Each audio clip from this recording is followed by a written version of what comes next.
दोस्तों अभी मेरा एक दोस्त एनटीपीसी ग्रेजुएट लेवल का एग्जाम दे के आया था और 19 जून को उसका एग्जाम था।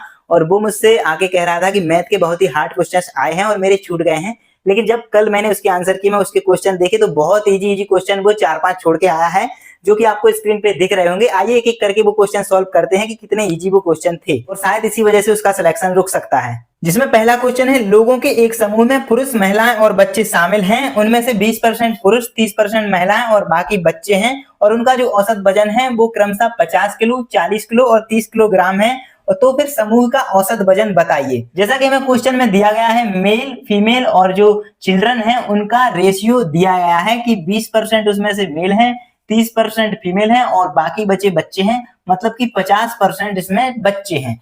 तो इनका हम मान लेते हैं कि टोटल 100 हमारे यहाँ पे लोग थे, जिसमें 20 मेल हो गए, 30 फीमेल हो गए और 50 बच्चे हो गए। इनका जो औसत वजन दिया है क्रमशः 50 किलो मेल का, 40 केजी दिया है फीमेल का और 30 केजी दिया है चिल्ड्रन का। तो या तो हम इसका डायरेक्ट गुणा कर सकते हैं या फिर हम इसका रेशियो का भी गुणा कर सकते हैं। तो इसके रेशियो का गुणा करेंगे तो 10 से संख्या को हम 0 0 और 0 काट देंगे, तो यहाँ पे हमारे टोटल कैंडिडेट बचेंगे 10। और इनका गुणा करेंगे तो मेल का वजन आ जाएगा 100 किलो, फीमेल का आ जाएगा 120 किलो और बच्चों का आ जाएगा 150 किलो। और इन सभी को अगर हम काउंट करेंगे तो यह आ जाएगा 370 केजी। और टोटल हमारे कैंडिडेट थे 5 3 8 और 2 10। 10 से हम यहाँ पे डिवाइड कर देंगे तो औसत जो वेट है वो आ जाएगा 37 केजी, जो कि थर्ड ऑप्शन में दिया गया है।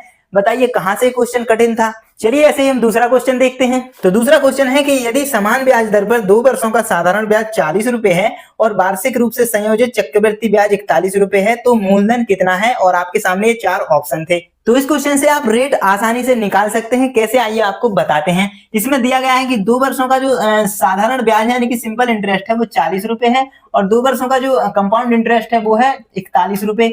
यानी कि जो 1 साल का सिंपल इंटरेस्ट है वो 20 रुपए निकल के आएगा और पहले साल का चक्रवृद्धि ब्याज भी 20 रुपए ही निकल के आता है। साधारण ब्याज दूसरे साल का भी 20 रुपए है और जो चक्रवृद्धि ब्याज है वो 21 रुपए हो जाता है।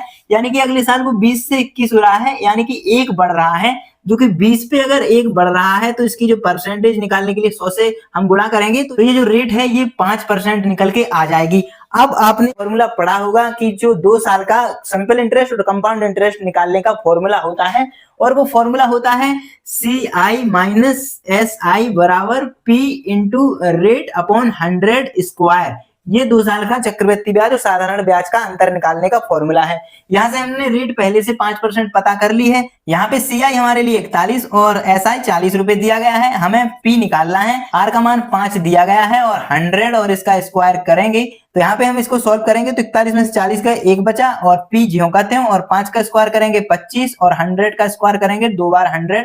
25 से इसको काट देंगे 4 बार तो यह जाएगा 400 और इस 400 को इस तरफ लाएंगे तो P बराबर आ जाएगा 400। ये हो जाएगा हमारा मूलधन, जो कि ऑप्शन में आप देख सकते हैं। तो बताइए ये कहां से कठिन था। तो तीसरे क्वेश्चन में दिया गया है कि 8%, 17% और 17% की 3 क्रमिक छूटों के बाद जो अंकित प्रभावी मूल्य है उसका प्रतिशत ज्ञात करिए, वो भी दशमलव के 2 स्थानों तक। तो दोस्तों हमें क्वेश्चन में 3 क्रमिक छूटें दी गई हैं, एक 8% की, दूसरी 17% की और तीसरी भी 17% की। इस क्वेश्चन को सॉल्व करने के लिए आपको फास्ट कैलकुलेशन आनी चाहिए, तब जाके इस क्वेश्चन को सॉल्व कर पाएंगे, क्योंकि इसमें ना तो आप यूनिट डिजिट का इस्तेमाल कर सकते हैं क्योंकि दशमलव से 2 अंक बाद तक इसने पूछा है, लेकिन जब आप इसको सॉल्व करेंगे तो 4 अंक तक ये कम से कम जाएगा, हो सकता है इससे भी ज्यादा जा सकता है। तो आप इसको ना तो यूनिट डिजिट से कर सकते हैं और ऑप्शन जो है बहुत ही पास पास हैं, तो आप इसमें अप्रोक्सीमेशन का भी यूज नहीं कर सकते हैं। तो आपको इसको जल्दी से जल्दी कैलकुलेशन, अगर स्पीड आपकी अच्छी होगी तो आप इसको जल्दी सॉल्व करेंगे। जैसे कि 100 से ये 8% कम होगा तो ये 92 हो जाएगा, इसमें से 17% 100 से कम होगा तो 83 हो जाएगा, इसमें से 100 से 17% कम होगा तो ये भी 83 हो जाएगा। अब आपको इन तीनों का गुणा करना पड़ेगा, तब जाके आपका सही सही आंसर आ पाएगा। तो चलिए इसका हम गुणा करते हैं। सबसे पहले देखते हैं 83 इंटू 83, 3 त्रिका 9, 3 8 24, 8 तिया 24, 8 रेंगे 64 तो 66। इसको हम काउंट करेंगे 9 8 8 और 6 68 से 89।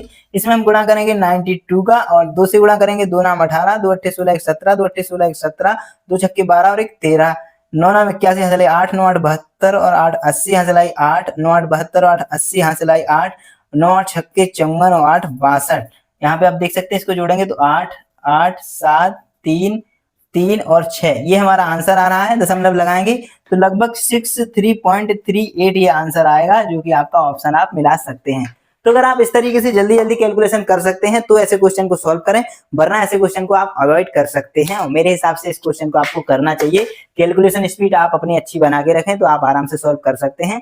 जो अगला क्वेश्चन है वो आप सॉल्व करके बताइए, अगर आपको आता है तो कमेंट में आंसर लिख के जरूर बताइए। और जो एनटीपीसी 2025 सीबीटी 1 का एग्जाम 47 शिफ्टों में हुआ है, उन सभी की हिंदी और इंग्लिश में सभी शिफ्टों की पीडीएफ मैंने अपने टेलीग्राम ग्रुप में डाल दी है। तो टेलीग्राम ग्रुप की लिंक डिस्क्रिप्शन में दी गई है, साथ ही चैनल के बायो में है, तो वहां से जाके आप ज्वाइन कर सकते हैं और एनटीपीसी की सभी शिफ्ट को डाउनलोड करके उनको आप सॉल्व करके देख सकते हैं।